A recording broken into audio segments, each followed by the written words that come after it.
What's going on, guys? This is Miasin and welcome to the OCG Metagame Breakdown number 7, covering 72 top-performing decks from 14 tournaments in like the span of 5 days.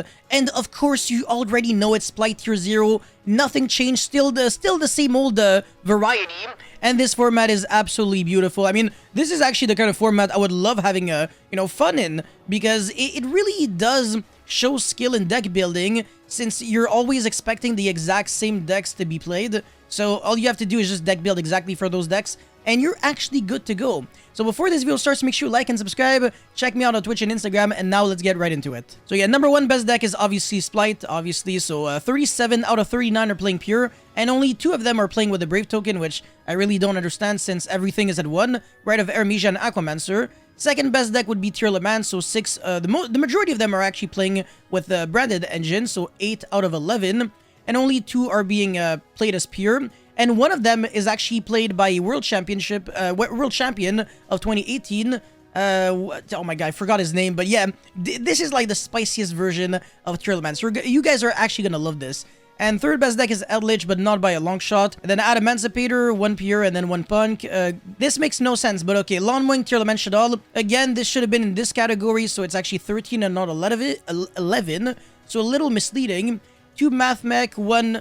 Yeah, again, very, very misleading. So 14. Abyss Actor, what the that's so random. Drytron, Exorcister, little fall from grace compared to before, because the deck was way better. It was like in the top 5 or something. Lunalite, Meta Beat, that's like anti-meta stun. Punk Adventure World, Punk Inferno, wow, the spice. Splight Agent, Splight Shard Brigade, Son of Alon Rika, and Windwitch Invoked. Windwitch Invoked, people don't want to give up on that deck. Bro, it's been like 5 years. Seriously, Windwitch Invoked is like a deck that's been played in like 2017.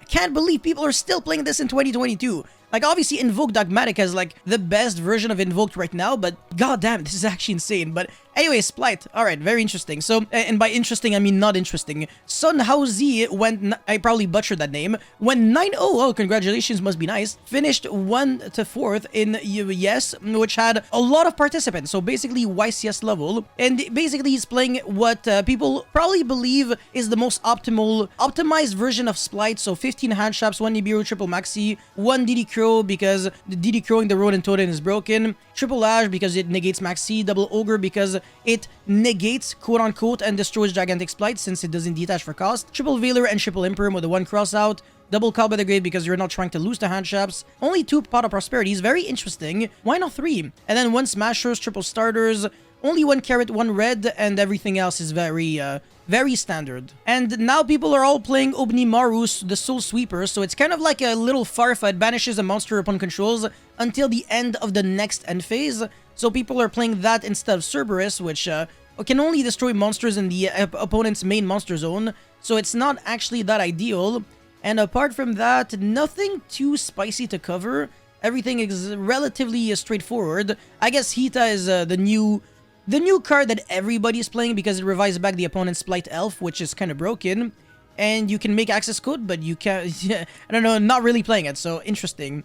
Anyways, Pankratops, Nibiru, DD Crow, Ghost Ogre, because clearly 15 hand traps wasn't enough. You obviously need more, and going second is so hard, man. Of course you need more Lightning Storms, Duster, triple Tactic Talents, Red Reap.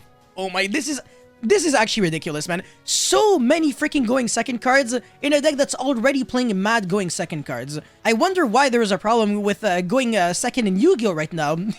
Anyways, Tier Le Mans second best deck, Wang Chiaching. That's his name, there we go. World champion of 2018. Was it the Trickstar anti-meta with like 20 billion hand traps and floodgates? And then in 2019, he got second with Salamangreat. And he finished 7-1-1 in the big tournament. Very nice. But yeah, he ran a Danger Tier Le Mans build that was actually inspired by a friend of his, if I recall correctly. So very interesting. I clearly understand everything that's written here. Okay, yeah, even with Google Translate, I probably won't understand jack shit. But yeah, pretty interesting article if you want to read it. Everything is accessible on Road of the King. But yeah, Danger Monsters, they're like more extenders, which kind of lose to Maxi a bit, and they trigger the graveyard effect of the Tier Le Mans, so that's actually the synergy. And then there is Nessie, that's an Aqua monster, so you can fuse for the fusion monsters with the Nessie, very nice. And the Mothman is a level 4 monster, So you can make like Baguska or Time Thief Redoer. Time Thief Redoer is very interesting because when you use its effect, you don't detach for cost. So you're detaching to trigger the graveyard effect of the Tier Elements monsters, which allow you to fuse on your opponent's turn. And yeah, the deck doesn't also play any spell cards that fuse because he's not playing Branded Fusion. So if your opponent is side decking Retaliating Sea, you just don't lose to the card whatsoever. And that's actually really freaking awesome. So yeah, people were actually side decking Retaliating Sea against him, and he was like, okay, sure, just brick on the card. My only spell card that loses to Retaliating Sea is Instant Fusion, nothing else. And apparently he also has a Twitch live stream channel, so he has like 3,000 followers. Not too bad, man. Freaking yo, good stuff, man. But I'm not gonna load this thing right now. But yeah, go check out Pikachu. Or Pikachu, I don't know, whatever, on Twitch. Absolute MVP, man. This guy's freaking sick, too. But yeah, this deck also has a lot going for it and a lot of potential. But my personal, kind of not really opinion, but like my first perspective on the deck is that it might be more of a one-trick pony because people are just going to stop side-decking Retaliating Sea and stuff like that against this deck when they realize that it doesn't play any spell cards that fuse. So they're going to be side-decking a little more appropriately. And they're also going to play in consequence of, like, these cards being in the deck, so the Danger Monsters, the Shadow Monsters, etc. But it doesn't change the fact that the Spice is absolutely on point, and I'm a big fan of this deck list, so, again, nicely done, Chia-Ching, no, goddamn, Wang Chia-Ching, there you go, sorry, man, oh my god, he doesn't understand English, but, you know what I'm saying. Anyways, the extra deck, Double Wind, a very okay. And, ooh, there we go. The Codebreaker Virus Swordsman with deck Devastation Virus. He knows, bro. This combo is actually overpowered. Oh, my God. And then, yeah, D-Barrier. Sphere Mode, okay. Dark Ruler. Wow, we rarely see this in the TCG. Sorry, OCG. Another Ghost Reaper because he's already main decking one. Absolute Mad Lad, Lightning Storm, etc. The kind of thing that you're always gonna see in the OCG but not in the TCG is the fact that they are big fans of siding cards at 1-ofs or 2-ofs, whereas for us in the TCG, that is just like non-existent. So look at this, man. Everything is a 1 or 2-of except for Lightning Storm and Judgment, whereas in the TCG, some people are crazy, man. It's like 5 3-ofs. Literally, there's just no effort, nothing. So they don't cover a lot of ground, but they always see those side deck cards. So that's the advantage. But the cool thing about the OCG is that since you're playing a lot of different cards, you get to have like so many options. But at the same time, if you need like one specific card for a specific matchup, you have a very lower chance of drawing that card. But yeah, in conclusion, Splight obviously continues to be the best deck, but Tier Elements is still the second best deck. So if Splight actually gets nerfed, Tier Elements might be the best deck in the game because it really is destroying the rest of the competition. Look at this, man. 14 to 3.